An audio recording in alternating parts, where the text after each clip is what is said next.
What is going on with Brandon Aiyuk, guys? A lot to unpack here, okay? So let's just get right into it. Okay, so after the Super Bowl loss to the Kansas City Chiefs, and I'm only going to do this so I can kind of do the start and where we're at right now, okay? After the Super Bowl, Brandon Aiyuk's family said, that's it, we're getting out of here from San Francisco. And Brandon Aiyuk, I remember he put something on Instagram where he said, remember what got you there, right? And then after that, there was some discussions about contract extensions, but everything went flat for a while up until the summer, right? So the beginning of June. Contracts negotiations started coming out, trade talks. And then eventually, I think the 49ers offered Brandon Aiyuk $26 million a year, and he denied it, saying he wanted something from around $30 million to $35 million a year, right? Which, I'll just say that, okay. Anyways, that happened, and then trade discussions happened, especially when he started hanging out with Jaden Daniels, and him coming out on the pivot. It sounded like more he was leaning towards going to Washington Commanders. And then he posted a screenshot of Washington Commanders practice. And here we are, July 10th? July 10th, and still no deal has been made. Okay, so now that we've caught up, right? A lot to unfold here, a lot. And I want to say we're definitely in the era where people don't want to win championships anymore. Athletes don't want to win championships anymore. They just want to get the bag. They want to secure their future, their kids, children's children. And I get it. But, okay, so Brandon Aiyuk wants $30 million, right? The San Francisco 49ers offered him $26 million. Okay. To start off with, does he deserve $30 million? Maybe, okay? So Justin Jefferson is the highest paid receiver, right? Just newly made, $35 million a year. Deserves it, right? There should be nobody higher, should be nobody there. He's on a planet on his own, right? And then AJ Brown is $32 million. And then Amon-Ra St. Brown just got $30 million. And Tyreek Hill $30 million as well.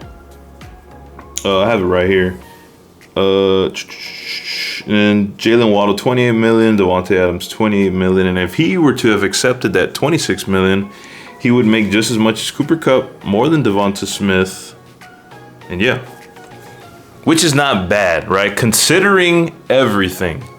But this all is going to fall on Brandon Aiyuk's decision making, right? Does he want a championship? If so, stay with 49ers.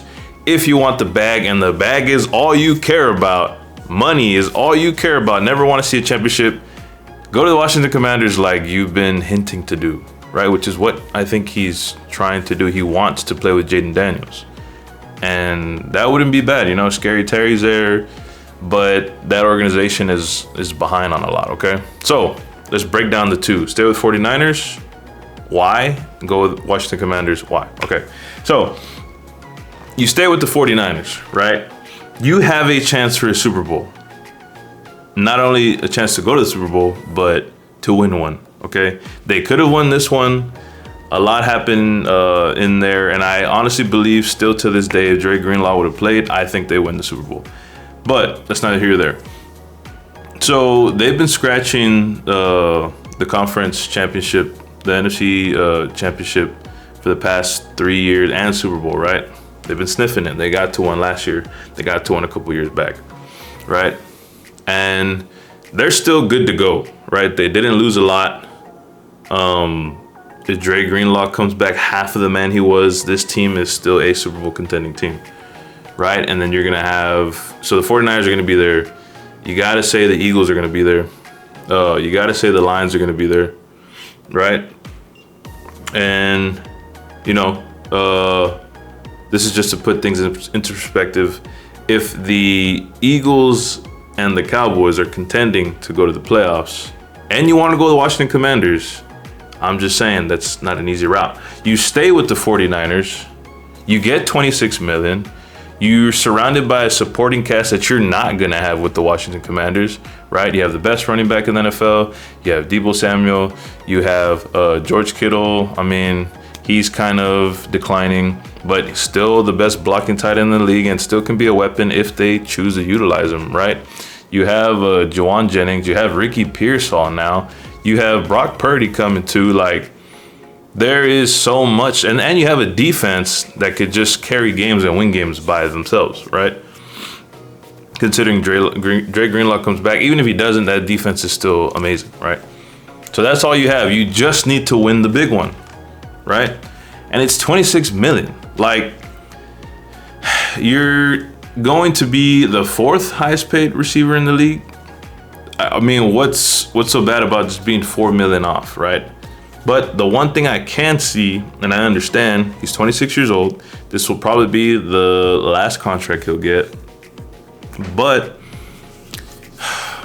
I think $26 million is the right amount, right? Because think about this. He will get all $26 million worth, okay? Because here's the thing.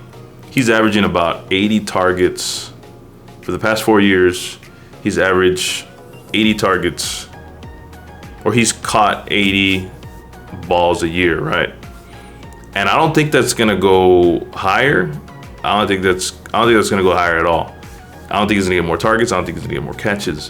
Why? Look at the amount of food they have to dish out, to share, right? CMC catches some, right? George Kittle sometimes. But they've kind of declined his progression to kind of feed more mouths, right? You have Deebo Samuel, okay? You got to feed him. You got to feed Juwan Jennings. You got to feed Ricky Pearsall now. And you got to feed yourself, right? That is the amount that you're going to get. So I think $26 million is perfect, right? And it's a lot of money. It's a lot of money, and they're giving you a little bit more than 80 targets and a couple touchdowns a year, right?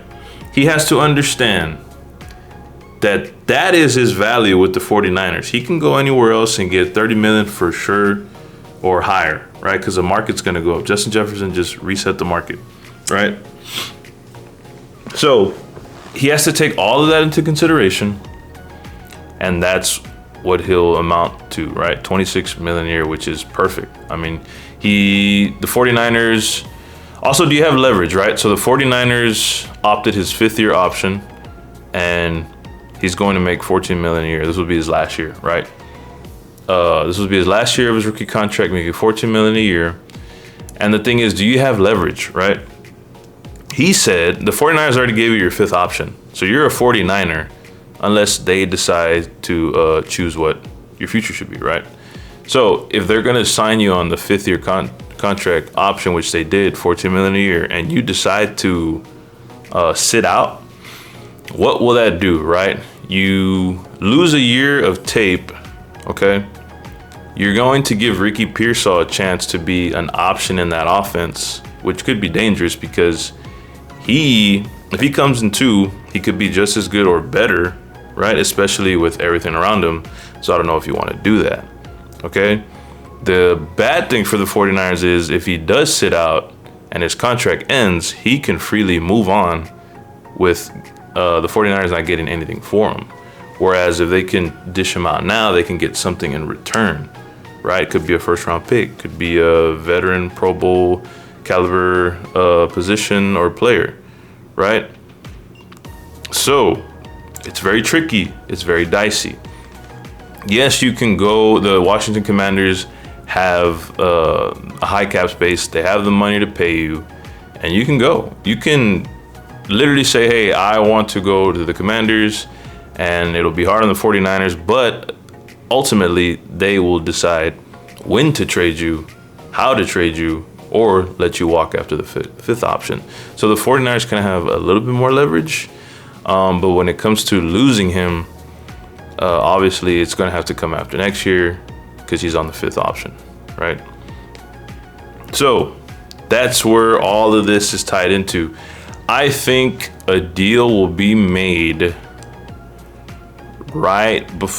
at the end of this month in July. I'd say late July.